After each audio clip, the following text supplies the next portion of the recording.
Assalamualaikum warahmatullahi wabarakatuh.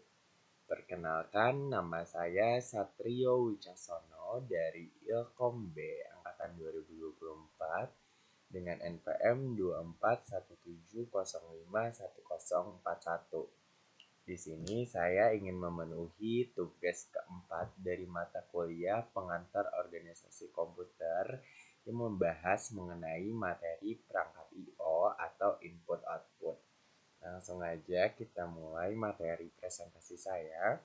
Di sini ada pengertian di mana perangkat input-output adalah komponen yang memungkinkan komputer berinteraksi dengan dunia luar, baik menerima data atau input maupun mengeluarkan data atau output. Fungsi utama perangkat I/O adalah menjembatani komunikasi antara pengguna, perangkat keras, dan sistem komputer itu sendiri. Nah, di sini saya kasih 3 contoh perangkat input-output yang akan saya bahas di slide berikutnya gitu ya. Yang pertama ada keyboard, monitor, dan printer. Ini ketiga ini tuh termasuk ke perangkat input output itu sendiri gitu. Nah, selanjutnya ada penjelasan untuk perangkat input. Jadi perangkat input adalah alat yang digunakan untuk memasukkan data atau instruksi ke dalam komputer agar dapat diproses. Beberapa contoh umum perangkat input meliputi keyboard yang digunakan untuk mengetik teks atau perintah, mouse untuk navigasi grafis dan kontrol pointer, serta scanner, mikrofon, dan webcam yang masing-masing menginput gambar, suara, dan video. Perangkat input berperan penting dalam menjembatani interaksi manusia dengan sistem komputer, baik untuk keperluan komputasi, komunikasi, maupun pengendalian sistem. Di gambar pertama ini tuh scanner, jadi yang dia input itu setelah kayak nge-scan dokumen mungkin atau gambar, dia itu akan menginput gambar ke dalam sistemnya gitu. Nah, kalau mikrofon udah jelas ya, dia bakal menginput suara. Lalu kalau dari webcam ini tuh dia untuk menginput gambar gitu atau video sih kalau webcam gitu. Nah, selanjutnya ada perangkat output. Perangkat output adalah komponen yang berfungsi untuk menampilkan hasil dari proses data yang dilakukan oleh komputer kepada pengguna. Contohnya termasuk monitor yang menampilkan informasi visual, printer yang mencetak dokumen atau gambar, speaker yang menghasilkan suara, serta proyektor yang memvisualisasikan output ke layar besar. Tanpa perangkat output, pengguna tidak dapat mengetahui atau memanfaatkan hasil dari pengolahan data yang dilakukan sistem komputer. Oleh karena itu, perangkat output menjadi bagian penting dalam keseluruhan proses interaksi antara manusia dan komputer. Jadi, ibaratnya perangkat output ini tuh sebagai muka yang berkomunikasi sama manusia gitu. Salah satu contoh yang paling dekat itu ya tiga ini. Yang pertama ada monitor ya. Terus yang kedua ini ada let's say itawa atau speaker gitu. Jadi ibaratnya dengan korelasi dengan perangkat input tadi, mikrofon ini sebagai perangkat inputnya dan perangkat outputnya itu si speaker ini gitu.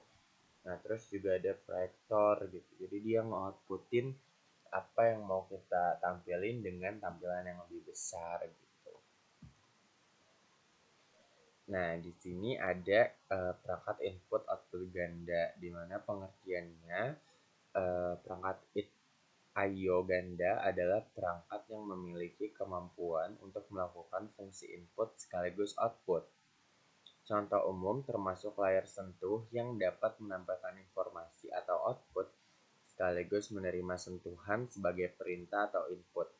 Headset yang dapat digunakan untuk mendengarkan suara atau output dan berbicara melalui mikrofon atau input. Serta modem yang mengirim dan menerima data dari jaringan.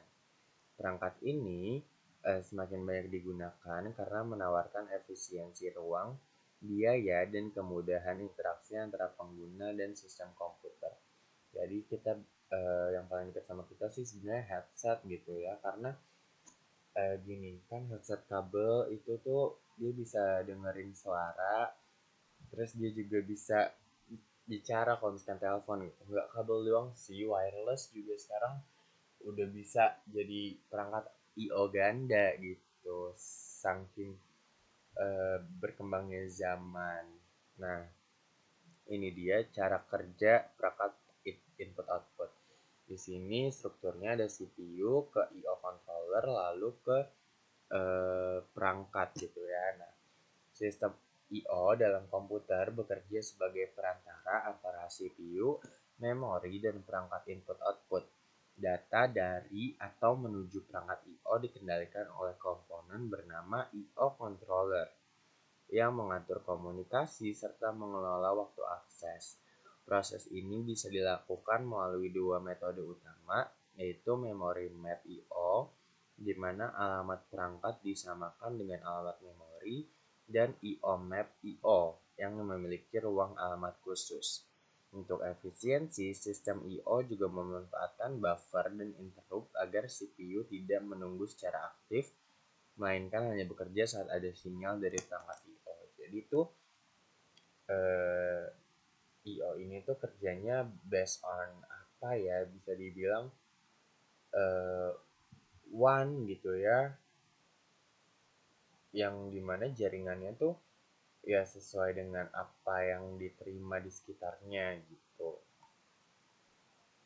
Nah, di sini ada interface dan port perangkat input output. Di sini ada VGA, ada USB, ada HDMI gitu.